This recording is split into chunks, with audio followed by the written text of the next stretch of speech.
বলছি এই চাকরিহারারা 16 দিন ধরে বসে রয়েছে এখনো, এবং তাদের একবার পুলিশ ডেকে পাঠাচ্ছে, বিভিন্ন জিজ্ঞাসাবাদ করছে, বসিয়ে রাখছে। সমাধান মমতা ব্যানার্জির হাতে।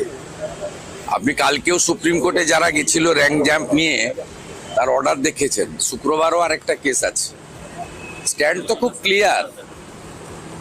যোগ্য অযোগ্য বাছাই করে তালিকা দিয়েই রিভিউতে গেলে কিছু হবে, জেনারেল রিভিউতে কিছু হবে না। প্রত্যেকবারই নানাভাবে সুপ্রিম কোর্ট বলছে যে অযোগ্য মানে অযোগ্য। পুরো বিষয়টা মমতা ব্যানার্জির হাতে। এবং কালকে পরশুদিন প্রাইমারি হিয়ারিং এ দেখেছেন এজি কি বলেছে বেনিয়ম মানে দুর্নীতি নয়। বেনিয়ম আর দুর্নীতি এটা তো সমার্থক, সবাই জানে।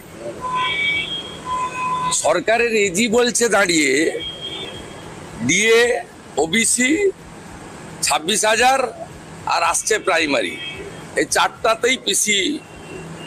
জাফরাবাদে যে বাবা ছেলেকে খুন করা হলো, কোর্ট নিযুক্ত যে কমিটি এনআইএ বলছে আমি তারা অ্যাপ্লিকেন্ট তো, আমি তো আবেদনকারী।